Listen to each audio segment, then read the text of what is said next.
Hey guys, welcome back to the channel. Today I'm here to enlighten all 12 of you viewers with another entry of mine for the TJ the Brickwright's contests that he blesses us with every several months. This particular contest is his New Republic tank competition, which you can find in the description of this video. If you haven't heard the rules and parameters of his contest, basically every participant is to design a new and original concept for a tank to be used by the Star Wars universe's New Republic organization. A tank that's versatile, capable, realistic, and most importantly, pretty cool looking. I'm actually pretty proud of my congealment of these requirements, especially that last one, so in this video I'll be walking you guys through my creation and showing you all the cool little bits and pieces that make this thing special. We'll start off with the exterior, detailing my design choices and trying to comprehend the excessive size of this beast. I call this thing the Hex P66. The tank gets its name from the 6, Hex, Doonium wheels making up 2/3 of the tank's entire footprint. They can in fact rotate, and while this works better on a more tactile surface, like a fabric, it still works on a metal surface like this monitor stand right here.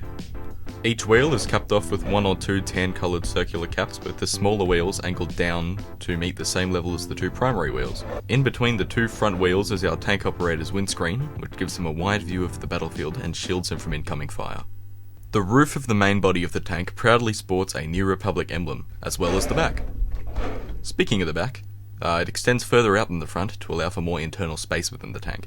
The back accommodates a vertically opening hatch, accounting for all entry and exit. We'll get into the interior later. Now to the fun bit, the cannon. The cannon is a P66 Enforcer chain gun, giving the tank the second half of its name. A weapon like this produces an insane amount of heat, which gives purpose to the mechanical ventilation system located on the rear of the cannon's housing. Perhaps the most interesting and difficult parameter of the contest was for the tank to be able to accommodate a carry point for a specific model of dropship, the BAAD, created by TJ himself. I completely forgot about this requirement until I had almost completed the digital model. For quite a while I was stumped on where I'd include such a feature. Eventually I figured out I could do this. I gutted the inside of the cannon housing to make room for a chain retractable anchor point, stable enough to hold the entire tank. And I've had to make quite a few changes to the thing. I don't even want to get into how many times I've accidentally had to rebuild the entire thing. I put LEGO's new 2-length... It's really hard, the image is flipped. I put LEGO's new 2-length bar pieces in the Technic pinholes, which keep the chain pieces holding onto each other very securely. As you can see, this works a charm. And I'll get you a better look here. Once it's been deployed, it tucks very neatly inside of the housing, and allows the dome to be fitted perfectly over the top. After which, the tank is ready. And that should cover our exterior features. Now we'll move on to the interior. Initially, the main issue with having the tank carried by the top was that my interior was accessed by vertically lifting off the roof. Of course, if I kept it that way, the roof would simply detach every time the tank was lifted.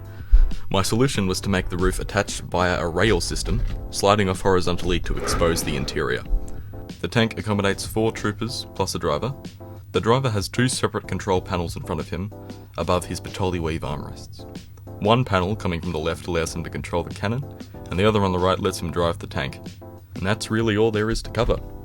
Other than the fact that the windscreen itself comes from the Justifier set, and the flex tubing around the main cannon give friction to it so that it doesn't just swivel every time you carry it by the anchor point. So yeah, that's really all there is to it. So go ahead and check out the entries in the voting video on TJ's channel, whenever he uploads that. Go ahead and vote for which ones you like more, assuming he's using the same voting system as he has in previous contests. And yeah, that's about it. Until next time, thanks for watching.